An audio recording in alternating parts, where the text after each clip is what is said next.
آمنوا حق تقاته ولا تموتن إلا وأنتم مسلمون وقال النبي صلى الله عليه وسلم لا يرحم الله من لا يرحم الناس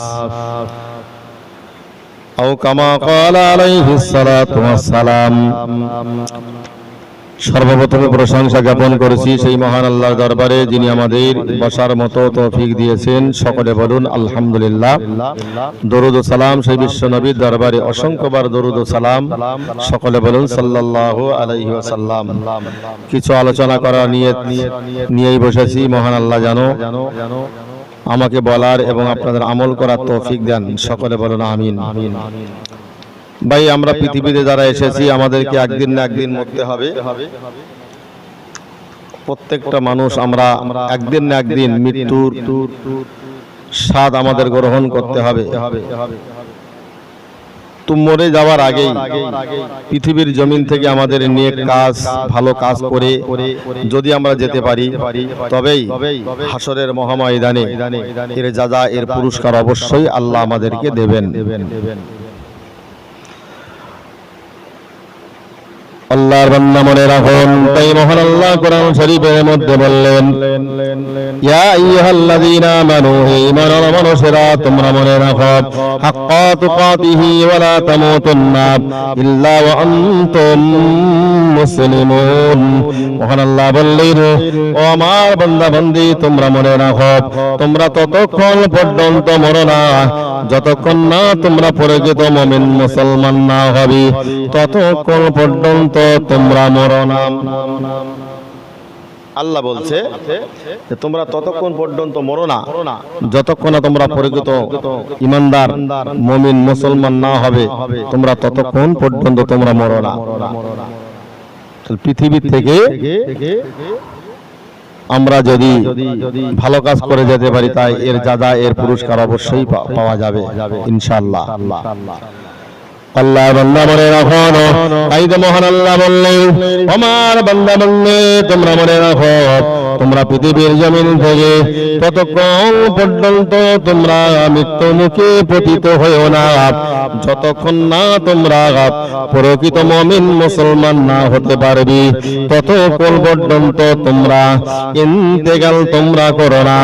আর যদি তোমরা মুসলমান না হয়ে মারা যাও, আমার বান্দা বান্দি তোমরা মনে রাখো, তোমাদের ঠিকানা তো হবে আমি আল্লাহ আমার গজবের জাহান্নাম।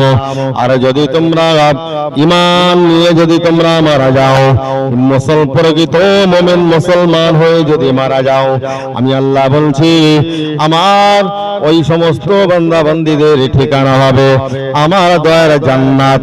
জোরে বলেন সুবহানাল্লাহ। যদি আমরা প্রকৃত মুমিন মুসলমান হয়ে যদি আমরা মারা যাই, তাহলে আমাদের ঠিকানা হবে আল্লাহর দয়ার জান্নাত। আমার বান্দা বান্দী মনে রাখো, তাই মহান আল্লাহ বললেন, আমার বান্দা বান্দী তোমরা মনে রাখো, আমি আল্লাহ কোরআন শরীফের ভিতরে স্পষ্ট করে জানিয়ে দিয়েছি। তাই আমার আল্লাহ বললেন, বান্দা তুমি মনে রাখো, মহান আল্লাহ কোরআন শরীফের ভিতরে স্পষ্ট করে বললেন, ফামাইয়া আমাল মিসকাল যাররাতিন খায়রান ইয়ারা। আমার আল্লাহ বললেন, বান্দা যদি তোমরা সূচের আগা পরিমাণে, যারা পরিমাণে যদি তোমরা ভালো কাজ করো, তার যা দাও তার পুরস্কার তোমরা আমার কাছ থেকে অবশ্যই পাবে। জোরে বলুন সুবহানাল্লাহ। তারপরে বললেন মহান আল্লাহ, আমার বান্দা বান্দী তোমরা মনে রাখো, আমি আল্লাহ তোমাদেরকে জানিয়ে দিলাম, ওয়ামাইয়া আমাল মিসকাল যাররাতিন শাররান ইয়ারা। যদি বান্দা তোমরা তোমরা যদি তোমরা তোমাদের জীবনে যদি সূচের আগা পরিমাণ, যারা পরিমাণ বদ কাজ করে থাকো, খারাপ নেকি করে থাকো, ওর বদলাও আমি আল্লাহ হাসরের মাঠে তোমাদেরকে দেব। এটাও সেই দিন দেবে। তাহলে আজকের আমাদের মাথায় রাখতে হবে, পৃথিবীর জমিনটা আল্লাহ এখানে ফাও পাঠিয়ে আমাদেরকে দেননি। আল্লাহ এখানে আমাদের পাঠিয়েছেন নেক ভালো সলে কাজ করার জন্য, পৃথিবীর থেকে নেকির কাজ করে যেতে হবে। আল্লাহ বান্দা মনে রাখো। তারপরে মহান আল্লাহ বললেন, আমার বান্দা বান্দি তোমরা মনে রাখো, ফালিয়াউমা লা তুযলামু নাফসুন শাইয়্যাও ওয়া লা তুজজাউনা ইল্লা মা কুনতুম তা'মালুন।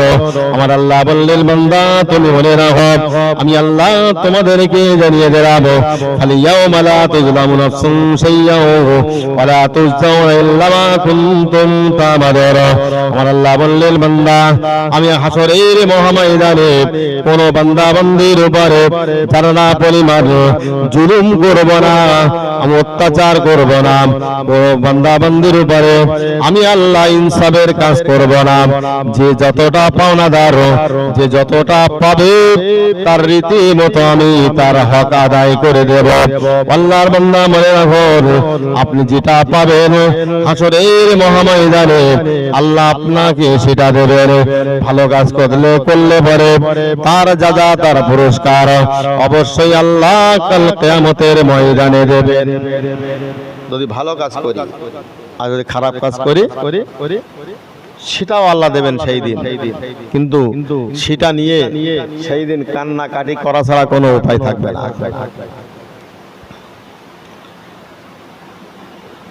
আল্লাহ বান্দা মনে রাখো, তাই মহান আল্লাহ কোরআন শরীফের ভিতরে বললেন, সাবহানাল্লাহি মা ফিস সামাওয়াতি ওয়া মা ফিল আরদ ওয়া হুয়াল আজিজুল হাকীম। আল্লাহ বললেন, বান্দা তুমি মনে রাখো, আমি আল্লাহ তোমাদের জানিয়ে দিলাম, আসমান এবং জমিনে যা কিছু আছে সবই তো আল্লাহর পবিত্রতা বর্ণনা করে, তারা তো আল্লাহর প্রশংসা করে। ও আল্লাহর বান্দা আপনি মনে রাখো, আপনি হলেন সৃষ্টির সেরা মানব, এই মানব জাতিরাই তো আল্লাহর সর্বক্ষণ পবিত্রতা প্রশংসা করতে চায় না, এরা তো সেটা করতে চায় না। পৃথিবী থেকে যদি আমরা আল্লাহর প্রশংসা পবিত্রতা এগুলো করে যেতে পারি, তো অবশ্যই তার যা তার পুরস্কার হাসরের মহাময়দানে আল্লাহ অবশ্যই দেবেন। কত কি আল্লাহ আমাদেরকে দিয়েছেন, কিন্তু আমরা সেই কাজগুলো আমরা ঠিকঠাক করে যেতে পারছি না। বিশ্বাস করুন, আমাদেরকে এই পৃথিবীর জমিন থেকে নেকির কাজগুলো করে যেতে হবে। নামাজ পড়ে আমাদেরকে সংশোধন হতে হবে।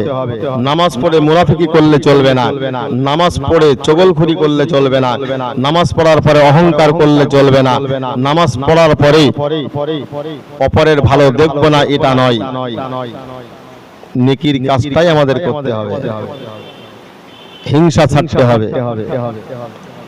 আল্লামা ইয়াকুব কফি রাহমাতুল্লাহ আলাইহি তিনি আল্লাহর একজন জবরদস্তি ওলি বান্দা ছিলেন। তো তিনি তার উদ্দেশ্য ছিল যে আমি কেবলমাত্র আল্লাহকেই সন্তুষ্ট করতে চাই। সব কিছু ছেড়ে দিয়ে গভীর জঙ্গলে গিয়ে আল্লাহর ইবাদত করতে শুরু করলেন। হঠাৎ একদিন ইবাদত করছে, তিনি দেখছেন গভীর জঙ্গলে একটা বাঘ বিশাল গর্জন করতে করতে তার দিকে এগিয়ে আসছে। আল্লামা ইয়াকুব কফি রাহমাতুল্লাহ আলাইহি তিনি ভয় ডর কিছুই না করে আল্লাহর ধ্যানেই মগ্নই বসে আছেন। আল্লাহ বান্দা মনে রাখো, আল্লামা কফি রাহমাতুল্লাহ আলাইহি সেই দিন কোনো ভয় করেননি, সেই দিন ভয় ডর কিছুই না করে আল্লাহর ইবাদতে বসে পড়লেন।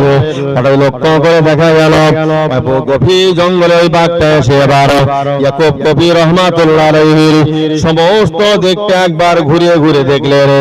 কয়েকটি বার ঘোরার পরে আল্লামা ইয়াকুব কফি রাহমাতুল্লাহ আলাইহির সমস্ত দেহটা সেই বাঘটা শুকিয়ে নিলেন। শুকিয়ে নিয়ে নেওয়ার পরে আল্লামা ইয়াকুব কফি রাহমাতুল্লাহ আলাইহির অনেকদিন গোসল না করার কারণে তার দেহ ময়লা পড়ে গিয়েছিল।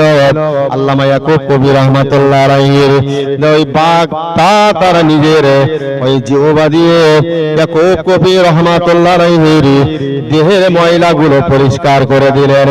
আল্লাহর বান্দা আপনি মনে রাখুন, ওই বাঘটা এবার ইয়াকুব কফি রহমাতুল্লাহ আলাইহির দেহের সমস্ত ময়লাটা পরিষ্কার করে দিয়ে ওই বাঘটা আবার গর্জন করতে করতে জঙ্গলে চলে গেলেন।